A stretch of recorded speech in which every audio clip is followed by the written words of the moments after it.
China's source of military might. Thousands of bombs dropped in mammoth exercise. Tensions in the South China Sea have reached boiling point after Beijing showed off its military might by dropping thousands of bombs during live fire exercises in the contested region.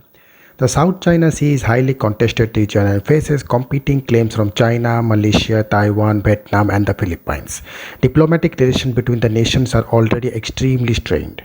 Over recent months, Beijing has asserted its dominance in the region and has built several military bases on some of the atolls. Now, according to China's state broadcaster, aircraft assigned to the South Sea Fleet released thousands of munitions during the May 14 and 15 drills. During the exercise, pilots trained in precision strike and saturation attack as warplanes drop bombs, anti-ship rockets, autocannon fire at floating targets in the sea.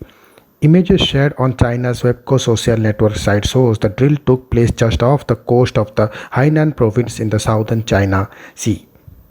The Global Times said the drills came after a US warship were accused of trespassing into Chinese territorial waters. Last week, China expelled a US guided missile destroyer after it was accused of trespassing into Beijing's territorial water.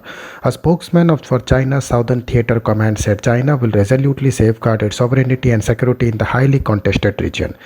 The US Navy released a statement explaining why the Alec class guided missile destroyer USS Curtis Wilbur was complying with international law. A spokesman for China's Eastern Theater Command said the US action sent the wrong signals to Taiwan independence forces, deliberately disrupting the regional situation and endangering peace and stability across the Taiwan Strait. Taiwan has been a long-standing dispute with mainland China since a separate government was established on the island following the Chinese Civil War in 1949.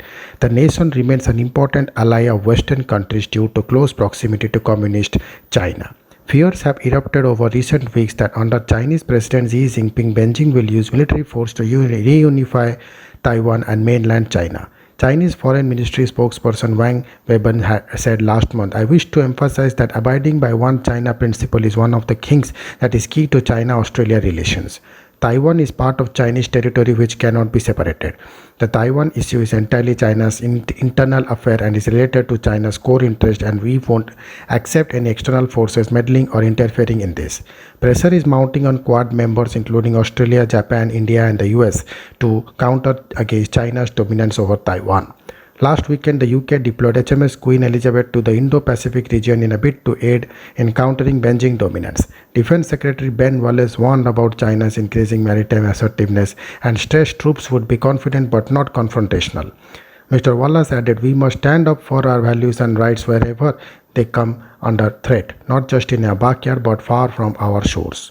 This deployment shows that we are strong on our own but even stronger with our allies. However, concerns were raised about the security risk of sailing into the South China Sea.